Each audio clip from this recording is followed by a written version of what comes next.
අන්න ඒ වගේ භාග්‍යවතුන් වහන්සේ සිහිපත් කරනවා මහන්නි අනාගතේ ඒව මේව කෝ භික්කවේ භවිස්සන්ති භික්ඛු අනාගත මද්දාන. මහණෙනි ඒ වගේ මේ ශාසනය අනාගතේ පහළ වෙනවා. යේතේ සුත්තන්තා තථාගත භාසිතා ගම්බීරා ගම්බීරත්තා ලෝකුත්තරා ශුඤ්ඤත පටිසංයුක්. මේ ශාසනය අනාගත පහළ වෙනවා භික්ෂුන් වහන්සේලා යේතේ සුත්තන්තා. අන්න ඒගොල්ලෝ මේ සූත්‍ර දේශනා කරනකොට තථාගත භාසිත දේශනා කරනකොට ගැඹුරු ධර්ම දේශනා කරනකොට ගැඹුරු අර්ථ කියලා දෙනකොට ලෝකෝත්තර ශුඤ්ඤත පටිසංයුක්ත කියන්නේ මේ ශූන්‍යතා සහිත ධර්මය කියලා දෙනකොට තේසු බඤ්ජමානේසු නසුසුසිස්සanti. අන්න ඒක අහන්න ඕනි කියලා හංගින්නේ නැහැ කියන. නසෝතං ඕදහිස්සanti. කන ඒකට යොමු කරන්නේ. අඤ්ඤා චිත්තං උපට්ඨාපෙස්සanti. මේ පිටින්දී ඒක අහන්න ඕනි කියලා යොමු කරගත්තු උත්සාහයක් ඇති කරගත්තු හිතකින් ධර්මය අහන්නේ නැහැ කියන. එනිසාම නචතේ ධම්මේ උග්ගහේතබ්බං පරියාපුනිතබ්බං මඤ්ඤිස්සං. එනිසා මේ භික්ෂුන් වහන්සේලා අනාගතයේදී ඒ ධර්මයේ ඉගෙන ගන්න ඕනි පූර්ණ කරන්න ඕනි කියලා හංගින්නේ නැහැ කියලා සිහිපත් කරනවා. ඒගොල්ලෝ මොකද කරන්නේ? යේපනතේ සුත්තන්තා කවිකතා කාවේය චිත්තක්කර චිත්ත ව්‍යංජත. සිහිපත් කරනවා ඒ ඇත්තෝ මේ සූත්‍ර දේශනාවම කවියෙන් කියන. කාවේය කවි කතා. කවි විදිහට කතා හදලා කියන. චිත්තක්කර බොහොම වර්ණවත් ස්වර යොදලා මේක අලංකාර කරලා කියනකොට බාහිරකා ශාවක භාසිත. මේ අපේ දේශනා නෙමෙයි. භාග්‍යවතුන් වහන්සේම සිහිපත් කරලා තියෙන දේශනා. වෙනත් ශාස්ත්‍රුන් වහන්සේලාගේ ශ්‍රාවකයන් විසින් කියනකොට තේසු බඤ්ජමානේසු සුසුසිස්සanti. අන්න ඒවා අහන්න ඕනි කියලා හිතනවා. සෝතං ඕදහිස්සanti. ඒවාට තමයි කන් යොමු කරන්න හදන්නේ. එනිසා භාග්‍යවතුන් වහන්සේ සිහිපත් කරනවා මහණෙනි එහෙම ගිහිල්ලා අයව මේතේ සම්බික්කවේ මෙහෙම ගිහිල්ලා අවසානයේදී මොකද වෙන්නේ? මේ ලෝකුත්තරානං ශුඤ්ඤත පටිසංයුක්තානං අන්තරාදානං භවිස්සති. මේ ලෝකෝත්තර ධර්මයේ ශුඤ්ඤත පටිසංයුක්ත ධර්මයේ අතුරුදහන් වන කාලයක් එනවා. ඒ නිසා මොකද කරන්න ඕනේ? තස්මාතිහ බික්කවේ. ඒ නිසා ඒවං සික්කිතබ්බං. නුඹලා විසින් මෙහෙම හික්මෙන්න ඕනේ. කොහොමද? අනේ මේ භාග්‍යවතුන් වහන්සේගේ සූත්‍රාන්ත දේශනා තථාගත භාෂිත ගැඹුරු කතා ගැඹුරු අර්ථ ඇති මේ ලෝකෝත්තර ශුඤ්ඤත පටිසංයුක්ත භාෂිත තේසු බඤ්ජමානේසු සුසුසිස්සාම අපි මේවා ඉගෙන ගන්න ඕනේ. සෝතං ඕදහිස්සාම මේවට කන් යොමු කරන්න ඕනේ. අඤ්ඤා චිත්තං උපට්ඨාපෙස්සාම මේවටම හිත යොමු කර ගන්න ඕනේ. මේවා ඉගෙන ගන්න ඕනේ. මේවා පූර්ණ කර ගන්න ඕනේ කියලා කල්පනා කරන්න. ඒවං හික්වෝ බික්කවේ සික්කිතබ්බන්ති. මහණින් නුඹලා විසින් මෙසේ හික්මිය යුතුයි. පිරික්සල බලලා මේක තේරුම් ගත්තොත් විනා මොකද මේකේ පින්වත්නි දැන් ගාථාව දේශනා කළානේ මම යෝ උබෝන්තේ විදිත්වාන. බලන්නකො මේ ගාථාව දිහා කෙනෙක් අන්ත දෙක දැනගෙන මොනවද මේ අන්ත කියලා සිහිපත් කරලා නැහැ. අන්ත දෙක දැනගෙන මජ්ජේ මත්තාන ලිප්පති. මැද නොඇලුනොත්. හොඳට තේරුම් ගන්න ඕනේ. මජ්ජේ මත්තාන ලිප්පති. මතන මත්තා කියලා කියන්නේ ප්‍රඥාවෙන්. නලිප්පති කියන්නේ ඇලෙන්නේ නැහැ කියන. මැද ප්‍රඥාවෙන් දැනගෙන නොඇලුනොත්. හරි මැද නවතින්න කියලා නෙමෙයි කිව්වේ. දැන් සමහරු මේක මේ බලන්නකො මේ ගාථාවේ ගැඹුරුකම නිසාම සමහරු හිතනවා අන්ත දෙක දැනගෙන මැද හිටියාම හරි. මේක සම්පූර්ණ වැරදි. යෝ උබෝන්තේ විදිත්වාන මේ අන්ත දෙක දැනගෙන මජ්ජේ මත්තාන ලිප්පති මැද නොඇලුනොත්. මැද ඉන්න කියලා නෙමෙයි කිව්වේ. මැද ඉන්න එපා කියලා. තං බ්‍රූමි මහා පුරුෂෝති. අන්න එයා මහා පුරුෂයෙක්යි විග්‍රහ කරනවා. සෝද සිබ්බිනි මච්චක. සිබ්බනී කියන තණ්හාව ඉක්මවපු කෙනෙක්. එයාට තමයි මහා පුරුෂයා කියලා කියන්නේ. පින්වත්නි දැන් මේක එක දවසක් මොකද කරන්නේ මේ බරණැස් නුවර මිගදාය ඉසිපතනාරාමේ භාග්‍යවතුන් වහන්සේ වැඩ ඉන්න කාලෙක සවස් වරුවෙහි මේ භික්ෂුන් වහන්සේලා කවාකාර මළුවට එකතු වෙනවා. මළුවට එකතු වෙලා මොකද කරන්නේ මේ බොහෝ ස්තවීර භික්ෂුන් වහන්සේලා පින්වත්නි කතාවක් පහල කරනවා. භාග්‍යවතුන් වහන්සේ මේ පරායන සූත්‍රයේදී මෙත්තය ප්‍රශ්නයේ මෙන්න මේ පිළිබඳව දේශනා කළා. මහණෙනි මේ එකාන්තයක් කියන්නේ මොකක්ද? දෙවනන්තය කියන්නේ මොකක්ද? මධ්‍ය කුමක්ද? සිබ්බනී කියන තණ්හාව මොකක්ද? මෙහෙම කියලා එක භික්ෂුන් වහන්සේ නමක් ඉතින් දැන් අහනවා. අහනකොට මෙතන ඉන්න එක භික්ෂුන් වහන්සේ නමක් ලස්සන උත්තරයක් දෙනවා. පස්සෝකෝ ආවුසෝ ඒකෝවන්. පස්ස සමුදය දෙතියවන්තු. මේ ඇවැත්නි ස්පර්ශය කියන්නේ එකාන්තයක්. හරිද? පස්ස සමුදය ස්පර්ශ සමුදය කියන්නේ ස්පර්ශයට හේතු වෙන කාරණාව දෙවනන්තය. පස්ස නිරෝධෝ මජ්ජේ ස්පර්ශ නිරෝධයෙන් මැද තණ්හා සිබ්බනි. අනාගත භවය සකස් කරන්නේ තණ්හාව. එතන තණ්හා හීනං සිබ්බති තස්ස තස්සේව බවස්ස අබිනිබ්බන්තිය. අන්න ඒ තණ්හාව තමයි මොකද කරන්නේ? ඒ භවයේ ඉපදීම කියන එක සකස් කරලා දෙන්නේ කියන එක සිහිපත් කරනවා. දැන් බලන්න ස්පර්ශ ඒකාන්තයක්ලු, ස්පර්ශ සමුදය ඒකාන්තයක්ලු, ස්පර්ශ නිරෝධ ඒකාන්තයක්ලු, මැද ඇලෙන්නත් එපාලු, සිබ්බණී කියලා තව වචනයක් කිව්වා. දැන් මගේ පිටුතුල බය වෙනවා. මේවා කියනකොට මේවා අහන්න හිත යොමු කරන්නේ නැහැ බොහෝ අය. මේකට ටිකක් වැඩි උද්‍යෝගයක් දීලා අහන්න. හරිද? මේක තේරෙන්නේ නැති වෙන්න පුළුවන්. ඔන්න පළවෙනි ස්වාමීන් වහන්සේ දැන් කිව්වා ස්පර්ශ ඒකාන්තයක්, ස්පර්ශ සමුදය ඒකාන්තයක්, ස්පර්ශ නිරෝධය මැදයි කියලා කතාව. මෙහෙම කිව්වට පස්සේ වෙන භික්ෂුන් වහන්සේ නමක් නැගිටිනවා. වෙන භික්ෂුන් වහන්සේ නමක් නැගිටලා කියනවා ඒවං උත්තේ අඤ්‍යතරෝ බික්කු තේරේ බික්කු ඒතදවෝච. මෙන්න අනිත් ස්වාමීන් වහන්සේ මෙහෙම කියනවා. අතීතං කෝ ආවසෝ ඒකවන්තු. අතීතේ එකන්. අනාගතං ဒ ුතියවන්. අනාගතයේ දෙවනන්තයයි. පච්චුප්පන්නං මජ්ජේ. වර්තමානයේ මැදයි. තණ්හා සිබ්බනි. තණ්හාවෙන් ආයිචරයක් භවය සකස් කරනවා කියලා කිව්වා. මෙහෙම කවට පස්සේ තව ස්වාමීන් වහන්සේ නමක් නැගිටිනවා. දැන් මෙන්න එක එක ස්වාමීන් වහන්සේලා තම තමන්ට තේරිච්ච විදිය කියනවා. හැබැයි ඉතින් මේ එදා දවසේ වෙලා තියෙන්නේ එක එක ස්වාමීන් වහන්සේලා නැගිටලා කියනවා. එක්කෙනෙක් ස්පර්ශය ගැන කිව්වා, එක්කෙනෙක් අතීතය අනාගතය ගැන කිව්වා. තව භික්ෂුවක් නැගිටිනවා. මේ කවුරුත් වාද කරන්න නෙමෙයි. තමන් දන්න දේ පිළිබඳව සාකච්ඡා කරන්න. එහෙමයි නැගිටලා කියනවා සුඛ ආවසෝ වේදනා ඒකෝවන්තෝ. මහණෙනි මේ ඇවැත්නි සුඛ වේදනාව ඒකාන්තය. දුක්ඛ වේදනා ဒ ුතියවන්. දුක වේදනාව තව අන්තය. අදුක්කම සුඛ වේදනා මජ්ජි. අදුක්කම සුඛ නැත්නම් උපේක්ෂා වේදනාව මැදයි කියලා සිහිපත් කළා. හරි මේ දැන් තුනයි. ඊළඟට තව භික්ෂුන් වහන්සේ නමක් නැකිලා කියනවා මේ ඒවං මුත්තේ අඤ්‍යතරෝ බික්කු තේරේ බික්කු ඒතදවෝච. ඒ ස්වාමීන් වහන්සේ නැකිලත් මෙහෙම කියනවා නාමං කෝ ආවසෝ ඒකවන්තෝ. නාමයේ ඒකාන්තය. රූපං ဒ ුතියවන්තෝ. රූපය දෙවනන්තයයි. විඥානං මජ්ජි. විඥානයේ මැදයි කියලා කිව්වා. හරි ඒ නිසා දැන් ඔන්න බලන්නකෝ දැන් අතීත ඒකාන්තයක් අනාගත ඒකාන්තයක් මැද ඒ නිසා ජීවත් වෙන්න කියලා කිව්වා නම් දැන් මේක සම්පූර්ණයෙන් වරදිනවනේ මෙතනදී. නාමී ඒකාන්තයක්, රූපේ ඒකාන්තයක්, විඥානීය තුල ජීවත් වෙනවා කියන්නේ ආත්මීය දෘෂ්ටියෙන් නෙමෙයිද ජීවත්. ඒ නිසා ඒක දැනගෙන එතන නොඇලෙන්නයි ඕනේ. තේරුණාද මගේ පිංගනි? මජ්ජේ මත්තහන ලිප්පති. ප්‍රඥාවෙන් එතන නොඇලුනහම එයාට තමයි මේක ඉක්මවන්න පුළුවන්කම ලැබෙන්නේ. මේක මේ වර්තමානයේ ඇවිල්ලා තියෙන ලොකු දෘෂ්ටියක්. ඒ නිසා මේ දෘෂ්ටිය කැඩෙන්නත් ඕනේ. ඒ නිසායි මම හැම තැනදීම මේ එකම කාරණාව නැවත නැවත සිහිපත් කරන්නේ වර්තමානයේ අපි විසින් පටිභාහනය කළ යුතු දෘෂ්ටියක් මේ මජ්ජේ සූත්‍රයේ තියෙනවා. හරි ඊළඟට ඒක එකක්. ඊළඟට තව ස්වාමීන් වහන්සේ නමක් නැකිලක් තියෙනවා. සක්කායෝ කෝ ආවසෝ වේකවන්තෝ සක්කාය සමුදයෝ ဒ ුතියවන්තෝ. සක්කාය නිරෝධෝ මජ්ජේ. සක්කාය නැත්තම් සක්කාය කියන ආත්ම දෘෂ්ටි ඒකාන්තය. සක්කාය සමුදය ආත්ම දෘෂ්ටි ඇතිවීම හේතුව තව අන්තයක්. ආත්ම දෘෂ්ටි නිරෝධය මධ්‍යයි.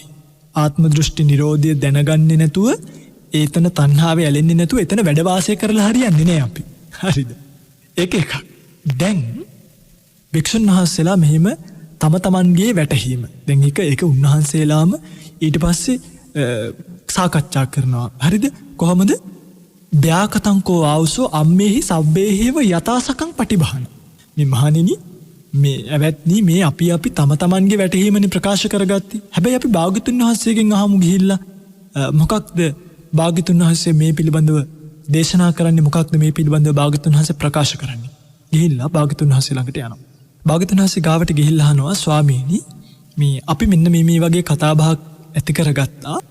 ස්වාමීනි මේ කාගේ කතාබහද මෙතනින් මේ යහපත් කතාබහක් බවට පත් වෙන්නේ? කාගේ කතාබහද මෙතන නිවැරදි කතාබහක් බවට පත් වෙන්නේ කියලා සිහිපත් කළාම භාග්‍යවතුන් වහන්සේ සිහිපත් කරනවා සබ්බේ සංවෝ භික්කවේ සුභාසිතං පරියායෙන්. මහණනි නුඹලා සියලු දෙනාගේම කතාව යහපත්. හැමෝම තම තමන්ට වැටහෙන පරිදි සත්‍ය දේශනා කරලා තියෙනවා. ඒ පැති වලින්.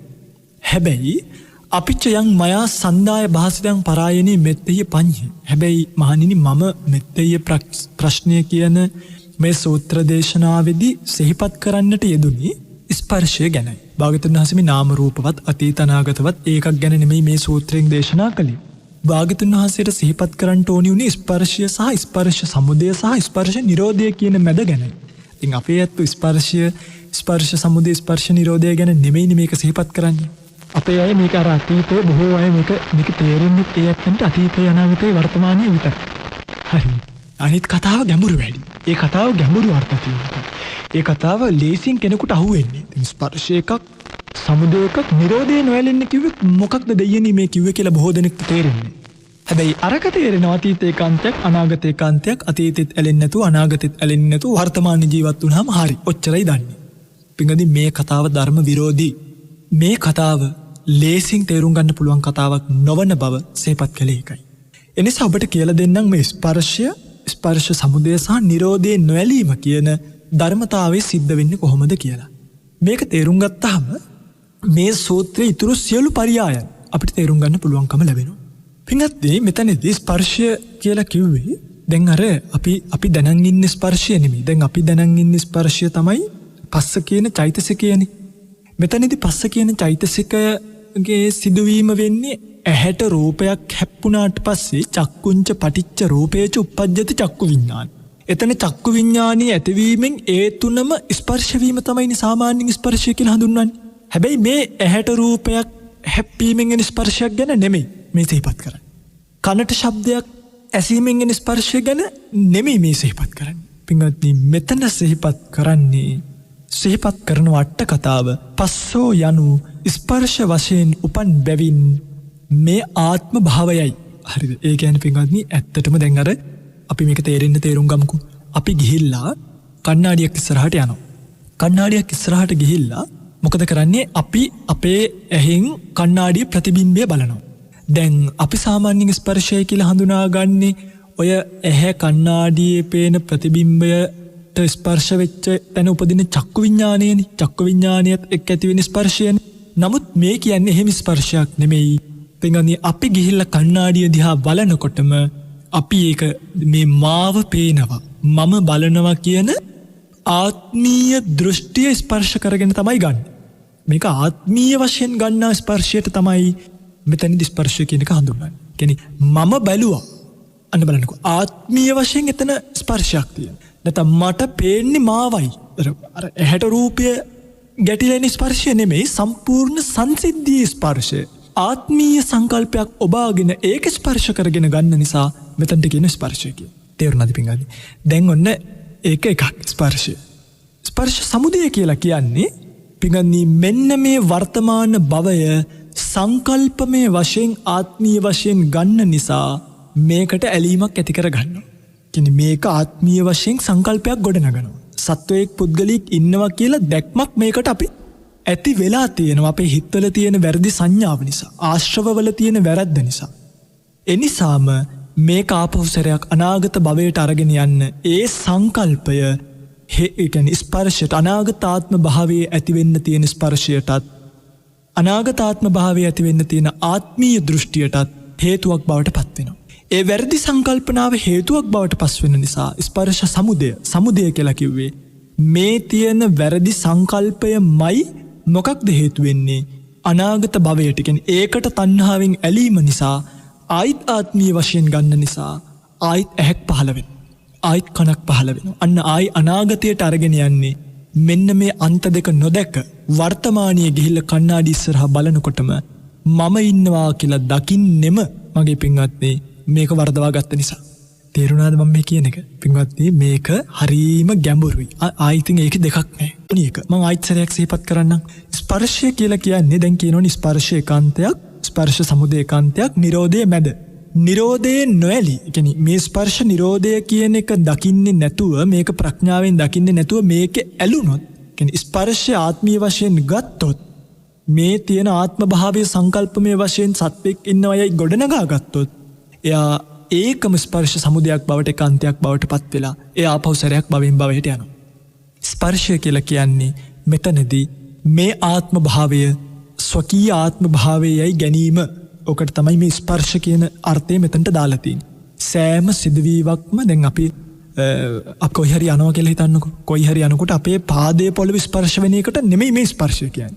මේ කියන්නේ ඒ යන්නේ මමයි කියලා ඒ ආත්මය තමන්යයි ගැනීමෙන් ගත්ත ආත්ම ස්පර්ශය. ඒක තමයි මෙතනදී ස්පර්ශය කියලා සිහිපත් කරලා තියෙන්නේ. ඉතින් ඒ පිළිබඳව අට කතා ටීකාවල ඕන තරම් සඳහන් වෙලා තියෙනවා. ස්පර්ශ සමුදය කියලා කියන්නේ මේ ආත්ම භාවය මෙන්න මේ කරන ආත්මීය දෘෂ්ටිය නිසා ඇති කරගන්න සංස්කාර, කර්ම ස්පර්ශය හේතු කොටගෙන හටගන්න අනාගත ආත්ම භාවයයි. ඒක තමයි ඊළඟ ජීවිත ස්පර්ශයට හේතුවක් භාවයට පත්වෙන්නේ. කියන්නේ මේ ජීවිතයේ ආත්මීය වශයෙන් ගැනීමමයි දැන් ගත්ත එක මේ පාරිස්පර්ශය. මෙහෙම මේ පාරුප්පත්තිය පිළිබඳව ආත්මීය දෘෂ්ටියෙන් ගැනීමෙන් ඇති වෙන කර්ම විපාක කර්ම ස්පර්ශය ඊළඟ භවයට ස්පර්ශ සමුදයක් බවට පත් වෙනවා. ඊළඟ පාරටත් හේතු වෙනවා. අස්ස නිරෝධය කියලා කියන්නේ මේ තියෙන වර්තමාන භවයේ සත්වයක් පුද්ගලයෙක් යයි නොගැනීමෙන් ඔන්න බලන්න. ආත්ම භාවයක් යයි නොගැනීමෙන් සත්ව පුද්ගල සක්කාය දිට්ඨිය කැඩිලා යනකොට එයාට මේ ජීවිතයේ ස්පර්ශය නැත්තම් ආත්මීය ස්පර්ශය නිරෝධයි. ආත්මීය ස්පර්ශය නිරුද්ධ වුණාන් පස්සේ ආයිත් සැරයක් එයාට අනාගත භවයකට අනාගත ජීවිතයකට හේතුවක් සකස් වෙන්නේ. අන්න අනාගත භවය නිරුද්ධ වෙන තැන. වර්තමාන භවයේ තියෙනවා ඒක කරන්න දෙයක් නැහැ. අනාගත භවයේ සකස් වෙමින් පවතිනවා නම් කල යුත්තේ වර්තමාන භවයේ ආත්මීය සංඥාවෙන් ආත්මීය ස්පර්ශයෙන් නොගැනීමයි. සත්වයක් පුද්ගලයෙක් කියලා ගන්න බෑනි. පින්වත්නි මේ ජීවිතේ දැන් අර බික්කුණි සංයුත්තේ තියෙනවනේ. වජිරා මෙහෙණි ඇවිල්ලා මාරයට කියනවනේ මේ මාරයා මොකද සත්වයක් පුද්ගලයෙක් කොහින්ද නාම රූප වල සමவாயයක් විතරනේ. මාර දෘෂ්ටියක් නොවේද? අන්න බලන්නකෝ ආත්මීය වශයෙන් අල්ලගත්තු ගමන් එයාට ස්පර්ශ නිරෝධයක් අහු වෙන්නේ නැහැ. ස්පර්ශ නිරෝධය මතක තියාගන්න මේ අපි දන්න සාමාන්‍ය ස්පර්ශය නෙමෙයි මෙතනදී කියන්නේ. මෙතනදී රත්තරන් පින්වත්නි කියන්නෙම ආත්මීය වශයෙන් ස්පර්ශ කරගෙන ඉන්න සිතවිල්ල පිළිබඳවයි. තේරුණාද මම මේ කියන එක? අන්න බලන්න පින්වත්නි. ඔන්න ඔහොම යම් කෙනෙක් මෙන්න මේ නිරෝධය දැක්කනම් එයා පින්වත්නි තණ්හාව නැසුවා. සිබ්බණී කියන තණ්හාව නසපු කෙනෙක් බවට පත් වෙනවා. ස්පර්ශ නිරෝධය දැක්කේ නැති වුනහම ආත්මීය වශයෙන් ගත්තාම එයා ආත්මයට බැඳීමක්. ඒ ආත්මීය බැඳීම සිබ්බණිය තමයි. ඒ ආත්මීය තණ්හාව තමයි එයාට ඊළඟ භවයේ සකස් කිරීමක් කරන්නේ. ඒ තණ්හාව නිසාම විවිධ පුඤ්ඤාභි සංකාර අපුඤ්ඤාභි සංකාර ආනිඤ්ඤාභි සංකාර රැස්කල් සංකාරපච්චය ආයිත් විඥානං කියන එකට සකස් වෙනවා. ඒ නිසායි පටිච්චසමුප්පාදී තණ්හාපච්චය උපාදාන උපාදානපච්චය භව භවපච්චය ජාති කියන එක සිහිපත් කරලා තිබ්බේ. හරිද? පිටගන්නේ අනේ මේක ගැඹුරුයි. අනේ මේක ගැඹුරුයි. සත්‍යවාදීව මේක ගැඹුරුයි. හැබැයි මේක අහන්න නැතුව ඉන්න එපා. මේ කතාව අහගන්න. මේව තමයි අපි මේ ධර්මයේ ඉගෙනගත යුතු ධර්මතා. ඊළඟ කාරණාව තමයි අතීත ඒකාන්තයක් අනාගත ඒකාන්තයක්. මොකද මේ සූත්‍රයේදී ඇත්තටම මේ පිළිබඳව සිහිපත් කරලා කියන්නේ විශේෂ අර්ථයක් සිහිපත් කරලා නැහැ. නමුත් මේ වර්තමානයේ යම්කිසි කතාබහකට ලක් වෙලා තියෙන නිසා මේ පිළිබඳව සිහිපත් කිරීමක් කරන්න කැමතියි. දැන් පින්වත්නි ඇත්තටම මේක හොඳට තේරුම් ගන්න මම මේ කියන එක ස්පර්ශ සමුදය කියන එක පිළිබඳව අපි තව කතා කරන්න ඕනේ. තව කතා කරලම මේ අතීතය අනාගතය ගැන කතා කළොත් අපිට මේ පරියායම තේරුම් ගැනීමේ ශක්තිය එනවා. දැන් පින්වත්නි අපි මේ ජීවිතයට තියෙන ඇලීම නැති කරනවා විනා.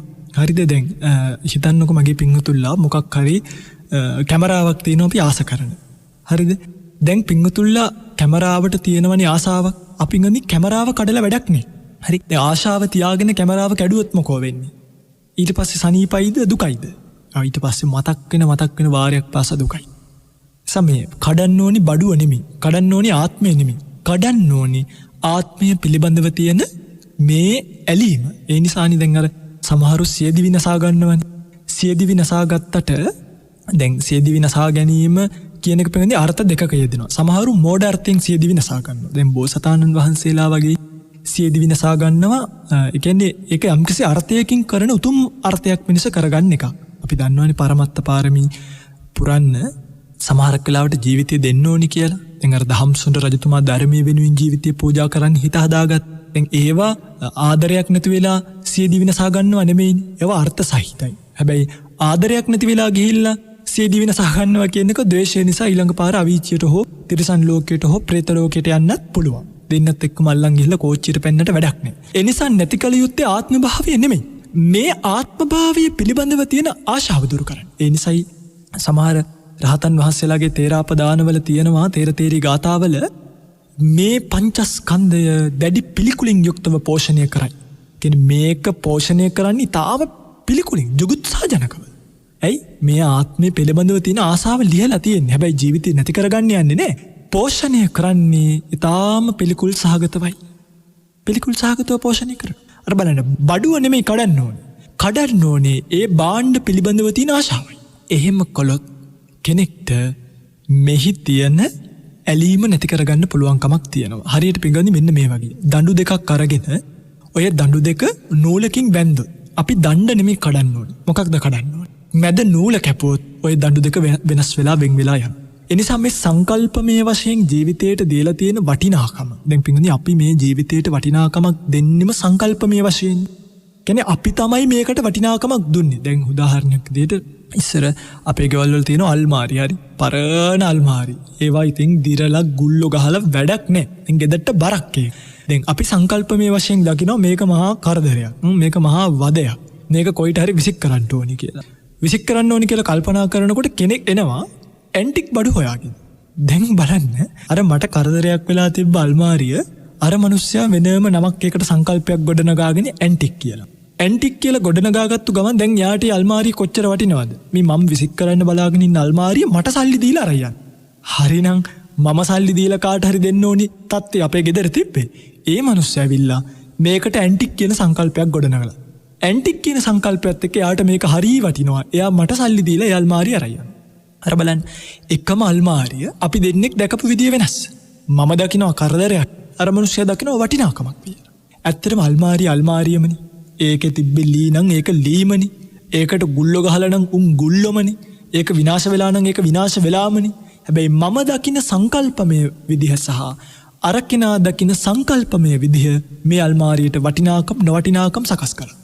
අන්න ඒ වගේ මේ ආත්මභාවයේ ආත්මයක් යයි නාම රූප ධර්මතා විශ්ෙහි ඇති අවබෝධයෙන් නැති නිසා මේකට වටිනාකමක් දීලා බොහෝම සංකල්පයක් ගොඩනගාගෙන ඉන්න ඇත්තෝ තමයි මේ ජීවිතය සකස් කරන්න උත්සාහ කරන්නේ. මේ ජීවිතය රැකගන්න උත්සාහ කරන්නේ. මේ ජීවිතය පෝෂණය කරන්න උත්සාහ කරන්නේ. හැබැයි සංකල්පමය වශයෙන් මේ දීපු වටිනාකම යථාර්ථවාදීව දැක්කොත් එහෙම දැකපු තුමන් වහන්සේලා තමයි මහරහත්, පසේබුදු සහ සම්මා සම්බුද්ධ කියන තුමන් වහන්සේලා. පරිපූර්ණ වශයෙන් දැක්. සෝවාන් භාවයට පත් වෙනවා කියන්නේ මේක සාමාන්‍ය වශයෙන් භාග්‍යතුන් වහන්සේ සිහිපත් කරපු සත්‍යයයි දැන ගැනීම, දැකීම පළවෙනි වතාව. රහත් භාවයට පත් වෙනකොට මේ සංකල්පමය වශයෙන් ගොඩනගලා තියෙන සියල්ල නැති කරලා දානවා. ඒ නිසායි අර සෝවාන් පලස්ත පුද්ගලයාත් මහරහතන් වහන්සේ අතරත් වෙනසක් තියෙනවනේ. දැන් සෝවාන් පලස්ත පුද්ගලයා සක්කාය දිට්ඨිය දුරු කරනවා. සක්කාය දිට්ඨිය දුරු කරාට රහත් භාවයට පත් වෙනකම්ම අස්මිමානිය කියන සංයෝජන ධර්මයේ තියෙනවා. අස්මිමානිය කියන්නේ වෙමි කියලා මානයක් තියෙනවා. අස්මි වෙමි. දැන් බලන්නකෝ අර සක්කාය දිට්ඨිය නැත්නම් රූපයේ සත්වයක් නැත, සත්වය රූපයේ නැත. මෙහෙම මේ විෂයාකාර සක්කාය දිට්ඨියම ස්කන්ධ පහගෙන දුරු කරත් ආයිත් මේ ස්කන්ධ පහ එකතු වෙච්ච තැන යමක් වෙමි කියලා හැඟීමක් තියෙනවා. ඒ තමයි සංකල්පමය වශයෙන් සත්වය කියලා ගොඩනගා ගැනීමේ තියෙන බරභාවය. හරි. එනිසා පිටුති සංකල්පමය වශයෙන් මේ සත්වයට අපි අහවලා දොස්තර කෙනෙක් යහවලා ඉංජිනේරුවෙක් යහවලා නීතිඥවරයෙක් කියලා මේ සංකල්පමය වශයෙන් ගොඩනගලා තියෙන වටිනාකම දුරු කරලා රූප සමුදය ධර්ම, රූප නිරෝධ වෙන විදිහ හොඳට ඉගෙන ගන්න. වේදනා සංඥා සංකාර විඥාන කියන නාම ධර්මවල සමුදය, නාම ධර්ම ඇති වුණ අවස්ථාව, නාම ධර්ම නිරුද්ධ වෙන විදිහ පිළිබඳව ඉගෙන ගන්න. මේ අන්ත දෙක පිළිබඳව මම ආයිත් කතා කරන්නම්. ඊළඟ අන්තේ මට මේක ඔක්කොම කතා කරන්න බැරි වී මේ සූත්‍ර දේශනාවේ කාල වේලාව නැති නිසා අතීත ඒකාන්තයක්, අනාගත ඒකාන්තයක්, වර්තමානයේ මැදයි කියලා සිහිපත් කරපු දේශනාව. මේ බොහෝ වැත්තෝ අද කාලේ වෙනකොට මෙන්න මේක අතීතයේ ඇලෙන්න එපා, අනාගතයට ගැටෙන්න එපා කියලා වර්තමානයේ ජීවත් වෙන්න කියලා කියනවා. දැන් පින්වත්නි ඔබට තේරෙනවද මේ සූත්‍රය සම්පූර්ණ අර ප්‍රාථමික අපි කියන්නේ පෙරපාසල් දරුවෙක් අතට අහු වුණා වගේ මේ සූත්‍රයට එහෙම අර්ථයක් දීපු ගමන් ඇත්තටම මොන්ඩිසෝරි ළමෙක් විග්‍රහ කළා වගේ මේක ඊට වඩා එහාට ගිය සූත්‍රයක්. අතීතය එකාන්තයක්, අනාගතය තව අන්තයක්. මේ වර්තමානයේ මැදයි කියලා කිව්වේ වර්තමාන සංඛ්‍යාත විපාකවල නාම රූප වශයෙන් ලෝකේ අපිට මේ දැනෙන්න පේන්න තියෙන ධර්මතාවල ඉන්න කියලා නෙමෙයි. ඒ වගේ යථාර්ථය දැනගෙන ඒක නොයැලෙන්න කියලා. ඇයි දෙයි හාමුදුරුවනේ කවුරු හරි කෙනෙක් දැන් කිව්වොත් වර්තමානයේ අපි නාට්‍යයක් බලනවා ඇලෙන්නේ නැතුව අතීතයත් අතහැරලා අනාගතයත් අතහැරලා වර්තමානයේ සින්දුවක් කියමු. දැන් හරිද? දැන් නිවන් යන්න පුළුවන්ද? වර්තමානයේ ඔහොමයි කියලා අනාගතයේදී මත්පැන් පානය කරන්න ගනින්නේ අපි අනාගතයට ගැටෙන්නේ නැහැ, අතීතය දිහා බලන්නේ නැහැ, වර්තමානයේ ජීවත් වෙනවා කියලා. එතකොට දැන් මත්පැන් පානය කරාම ආත්ම භාව ඒ වශයෙන් ස්පර්ශ කරපු තණ්හාව දුරු වෙනවද? නැත්නම් සක්කාය වැඩි වෙනවද? මෝහය වැඩි වෙනවද? වැඩි වෙනවා. සමහරු ඒකනේ කියන්නේ අපි අරවා මේවා කරනවා. දැන් සමහරු කියලා දෙනවා අපි බුලත් විට කනවා ඇලෙන්නෙත් නැහැ ගැටෙන්නෙත්. ඉතින් මේ පිංගුතුල ඇත්තටම පව් මේ වගේ සූත්‍ර දේශනා ඉතින් කියලා දෙන්න මෙහෙම බණකිනුත් බෑ. ළඟට ගෙන්නලා සෑහෙන සූත්‍ර අභිධර්ම විනය පිළිබඳව කියලා දීලා තමයි මේ සූත්‍ර දේශනා සිහිපත් කරන්න වෙන්නේ. මගේ රත්තරන් පින්වත්නි, වර්තමානයේ පාවිච්චි කරන දේවල් පාවිච්චි කරන්න කියලා නෙමෙයි මධ්‍ය ජීවත් වෙන්න කිව්වේ. වර්තමානයේ පාවිච්චි කරන අපිට පේන්න තියෙන ලෝකය පිළිබඳව යථාර්ථය දකින්න. ඒක නාම රූප වශයෙන් සකස් වෙච්ච විපාක භාවයන් පමණක් බවත් ඒ විපාක රූපණං චිත්තක්ෂණ 17කුත් එහෙමනේ ශ්‍රීපත් කළ තියෙන මේ ආචාර්ය පරම්පරාවෙන් ආපු වචනාමාර්ගයේ සිත චිත්තක්ෂණ එකකොත් පවතිනවා. මේ වගේ ඇලෙන්න ගැටෙන්න සුඛ වේදනාව උපදවා ගන්න තරම් විඥානීය සුදුසු භාවයේ නෑ කියන එක තේරුම් ගත්තාම අතීතය එකාන්තයක් කියලා අතහැරෙනවා. අනාගතය තවාන්තයක් කියලා අතහරිනවා. මේ වර්තමානයේ ආත්මීය වශයෙන් බැඳීමක් ඇති කරගන්නේ. ආත්මීය වශයෙන් බැඳීමක් ඇති කරගත්තේ නැති තැන සිබ්බනී කියන තණ්හාවෙන් ඊළඟ භවයේ සකස් කිරීමක් නැති වෙනවා. අන්න කියනවා මජ්ජේ මත්තාන ලිප්පති. මැද ඇලෙන්නේ නැහැ. මැද ඉන්න කියලා නෙමෙයි කිව්වේ, මැද ඇලෙන්න එපා කියලා. මැද ඇලෙච්ච නැති ගමන් එයාට තමයි කියන්නේ මහා පුරුෂයෙක්. දැන් මගේ පින්තුල්ලා තේරුම් ගන්න. මේ ගැඹුරු ධර්මතා ඉගෙන ගන්නවා විනා මගේ පින්වත්නි විවිධ විප්‍රකාර නම් කර ඉන්න සූදානම් වෙන්න ලෑස්ති වෙන්න එපා. කවි අහන්න, සින්දු අහන්න, යෝග කරන්න, බැලේ ඩාන්ස් කරන්න, ඕවට ඕන තරම් ඩාන්සින් ක්ලාස් තියෙනවා. යෝග කරන්න ඕන තරම් යෝග ක්ලාස් තියෙනවා. කවි කියන්න ඕන තරම් මියුසික් ක්ලාස් තියෙනවා. ධර්මීය මියුසික් ක්ලාස් එකක්වත්, යෝග ක්ලාස් එකක්වත්, ඩාන්ස් ක්ලාස් එකක්වත් කරගන්න ලෑස්ති වෙන්න එපා. එහෙම වුණොත් ඔබට මේ ධර්මයේ තියෙන හරය අතහැරිලා යයි. දැන්ටමත් එන ශබ්දය ටිකින් ටික ඇහෙනවා. තව කාලයක් යනකොට මේ ධර්ම බෙරයෙන් කඳහඬ නැති වෙලා එන හඬ ඇහෙන කාලය තව ටික කාලෙකින් අපිට හොයාගන්න පුළුවන්කම ලැබෙයි. එනිසා එතනට මේ ශාසනය වටන්නේ නැතුව මේ කියන ධර්මතා තේරුම් අරගෙන මමත් මේ ගෞතම සම්බුද්ධ ශාසනයම උතුම් නිර්වාණ ධාතුවෙන් සුවසේම සැනසෙනවා කියලා ප්‍රාර්ථනා